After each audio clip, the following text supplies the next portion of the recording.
All right, so this is part 2 of my episode 9 rewatch. Let's get into it. So literally everyone has praised this, but I'm gonna do the exact same thing.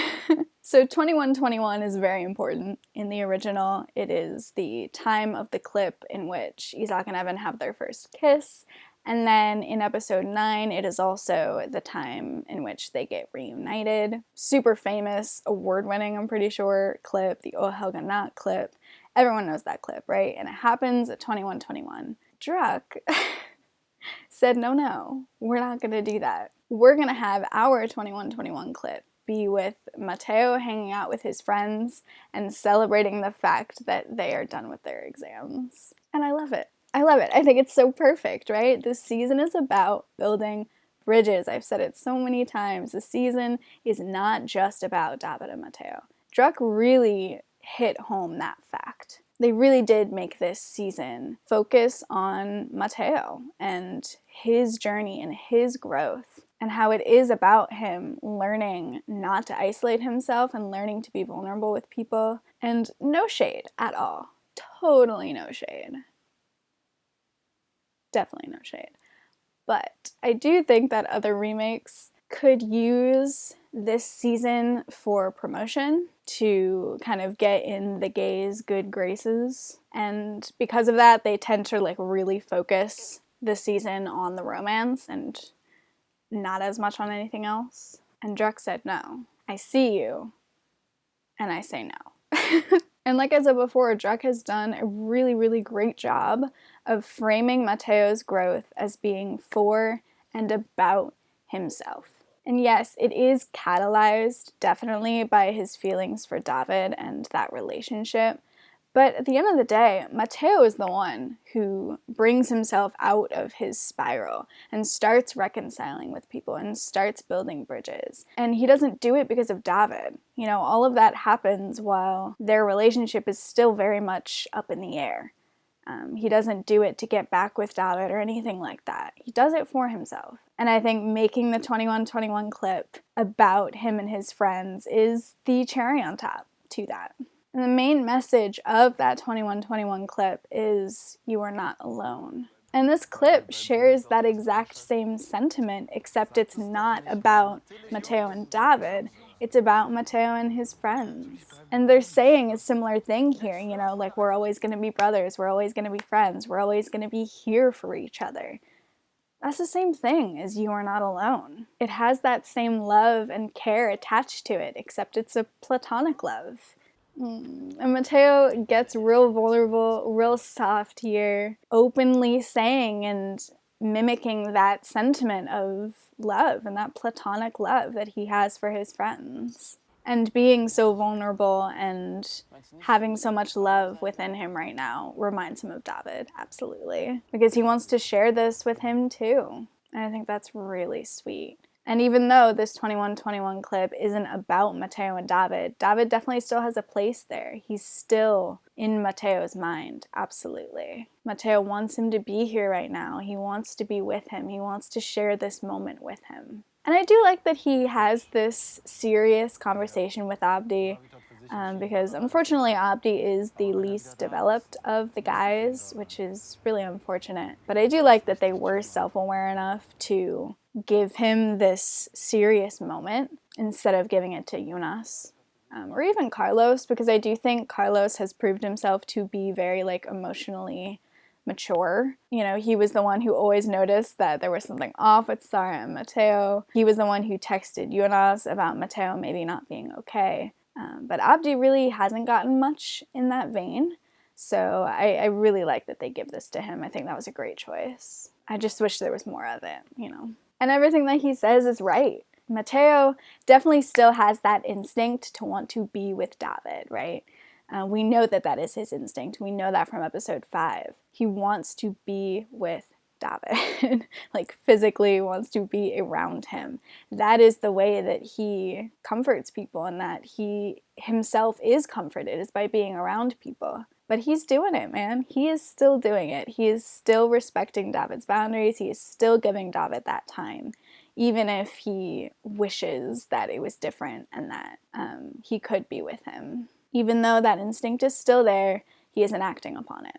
He's still following Laura's advice, which is really, really important for him. There were a lot of trains, and I think episode 6, right? Weren't there like a ton of trains? And there's another one there as well. A train kind of races by when we get that wide shot of Abdi and Matteo. And I do think it could symbolize the same thing that it symbolized in those past occurrences, which is, Matteo's racing thoughts, having this uncertainty, and being a little bit frustrated that he can't be with David right now, knowing in his mind that what he's doing is right and that he does need to give David this space and let him come back on his own, but also that kind of being in conflict with his own instinct to want to be close to people. I'm pretty sure that that's what that train would mean there. So everyone loves this shot, and I like it too, but I still don't quite understand why everyone loves it so much. I guess it gives you that feeling of ascension, but I don't know. Someone tell me. If you love that shot, please tell me why. I feel like I would pick so many other shots besides that one to be one of my favorites for this season. So this is the 7th and the final moment in which Matteo looks into the camera. And because this is the last one of the season, I feel like we should do a quick rundown of all the other ones. And also because I do think there's an interesting difference between this one and all of the other ones. So the first one was in episode 3, right after he has his panic attack. He looks into the camera for the longest amount of time. It's about 10 seconds. In episode 4, he looks into the camera very briefly when he's experiencing sensory overload during his test. In episode 5, it is also a pretty brief look when he is playing with the feather thing and listening to Take Me to Church. Right after that one, there is the quickest moment ever. So quick that it might have been a mistake. Who knows? But he does look into the camera for a very, very split second when he's telling Hans about David. The 5th instance is also in episode 5, right after Matteo gets the second text from David. And then the 6th is in episode 6, when he is smoking weed in front of the guys. And that one is also pretty long. It's about 7 seconds as well. So taking all of these moments into account, I think that this moment, this last one, is the only clear-cut instance in which Matteo is smiling at us. And I do think it is logical to think that he's actually smiling at his mom, but the camera frames it in such a way that he is looking directly into the camera when he does it, so I don't think that's an accident. And it's not a completely happy smile, definitely. It's more of a smirk, actually. There's still a lot of weight behind it. You can see that Matteo isn't super happy right now, but there is relief. Based on where it is in the season, it's almost at the end of the season. I think this look can kind of be interpreted as a, holy shit, we've come a long way, haven't we? Things are still kind of rough. I still don't know where David is, but we've accomplished a lot. We've been through a lot, and we're still here. Kind of a bit of a resilience. So I think that's a beautiful way to end all of these moments, to end this motif of Matteo looking into the camera, ending it with a little smirk of, it's gonna be okay. It's not really all okay right now, but it's going to be. And I know absolutely nothing about religion, but if any of y'all do, and if there's any significance to the song that they're singing right now, please let me know. I would love to hear any interpretations. Oh, I love Miss Florenzi so much. I feel like it should be impossible to love a character that much when we barely hear her voice, but I do. I love her. I love how she just she's like, no, I have to go help my kid right now. I have to go hug my child right now. Fuck this choir. My kid is unhappy. My son is about to cry. Something is wrong. I need to go comfort him. And it really, really makes me wish that she had played a bigger role in this season. Specifically one that could have explored Matteo's mental health and also his past. Because I feel like that fear of abandonment that he has is so critical to his character and to his motivations. So I think it could have been interesting to explore why he has that fear of abandonment, which, I think it's pretty obvious that it is in large part because of his father, but having him talk about it more, specifically with his mom, I think really could have been meaningful and helpful to have. I think it could have added more depth to their relationship. Druck really did give us hints of this complex relationship between Matteo and his mother. I think it is more complex than Isaac's relationship to his parents in the original. I think it's clear that they have a level of empathy with one another that maybe Isaac never really had with his mother and with his parents. And I wish they had explored it more. Exploring that further really would have been the key to developing, or at least at the very least, canonizing Matteo's own mental health issues. I feel like this moment tells you so much about them. Oh my god. Excuse me. And you can see Matteo letting tears fall here. Just this hug alone. Oh god, it tells you so much about their relationship. And you can see when they cut to the wide that Matteo is like playing with the hem of his jacket, which is a theme that I have talked about, an idiosyncrasy that I have talked about many times throughout this season. Too many times for me to like do a little recap on, because it's everywhere. Matteo plays with things, fiddles with things a lot. I am going to try to keep mentioning it as much as possible, but I am not going to do like a whole recap like I did with the looking into the camera moments, because there's just too much. But there's another moment of it. And then there he plays with his hair, puts his hand to his face, which is another idiosyncrasy that I kind of only started retroactively mentioning in the last episode, but it also has been a running theme throughout the season. He often uses his hair and his own face to kind of give him a bit more comfort. Tactile stimulation is like really important for Matteo. It's a big deal for him. I feel like I can make a whole video about that. So there is some panic building here, for sure. Yeah, he has a super one-track mind right now. All he cares about is if they've seen David, where is David? Texting David, that is the only thing he can think about right now. He starts pacing, biting his nail, not really like moving anywhere. I love his movement here. I don't even think I can describe it. You just have to like watch it. But he's like whipping his head around, whipping his body around, just always in perpetual movement, but there's no real goal for any of the movements. He's not going anywhere, he's just moving. The editing is pretty fast, which should remind you of the episode 3 panic attack. And I don't know if this is contentious, I really don't. You might all just be like, yeah, obviously, like, so we know. We've been new, this is another panic attack. But if it is contentious, I'm going to say, in my opinion, I think this is another panic attack. I think it is framed and edited in such a way that reminds me of the episode 3 panic attack, which is clearly a panic attack. I don't think most people would argue that. But I also think this is one as well. There are some very clear differences, which I think are very important to note, and I will note them. But there are enough similarities to say that this is another panic attack. And I definitely think one of those similarities is that fast editing that we just saw. His restlessness, he can't stay still. We saw the exact same thing happen in episode 3, biting his lip, biting his nail. And the only time in which he does stay still, when he plants himself in place in order to text David, the camera pushes in on him.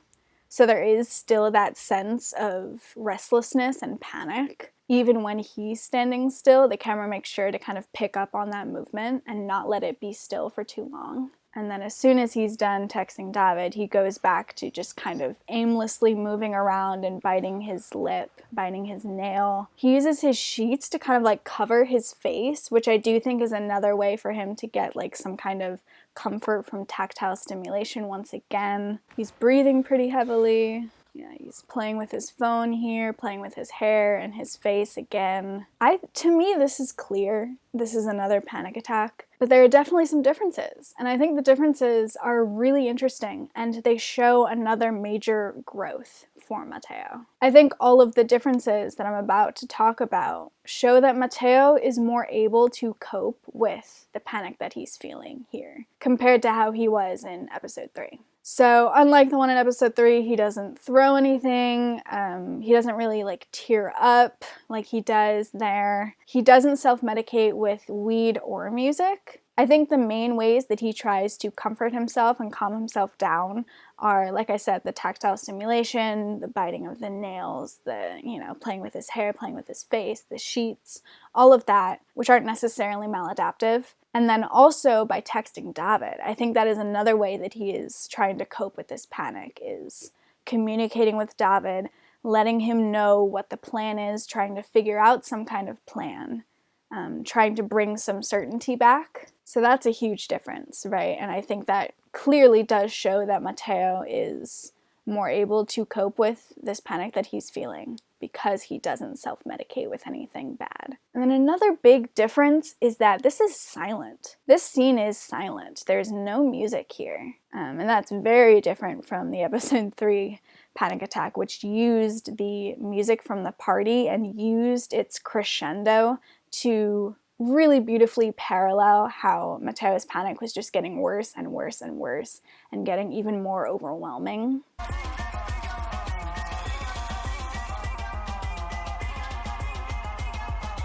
It was so much more volatile and in your face because of that, and this is silent.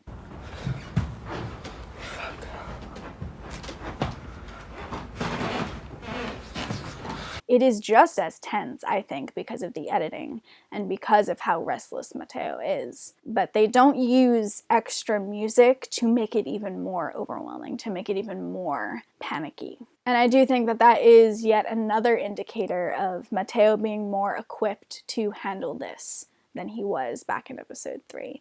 It's still scary. He is still restless right now. He is still panicking right now. But it's not uncontrollable. It's not as overwhelming. Another interesting difference is in the quality of the panic itself, because this is focused on the well-being of another person rather than in episode 3, and that panic was focused on like a very intense internal struggle that Matteo was feeling within himself, and that struggle has more or less been resolved. He's come out, he has accepted his sexuality, so now his panic is not focused on himself, it is focused purely on David. And I have given some of these reasons why I think that this scene shows growth for Matteo in terms of his state of mind, in terms of how he is more equipped to cope with panic now. But I do think another reason why he is more subdued here could be because Hans and Leo are on the balcony. He's not alone. I don't think that explains the entire reasoning behind why he is a little bit more subdued here than he was in episode 3. I do think it is mostly because he is just doing better within himself. He is just in a better state of mind here.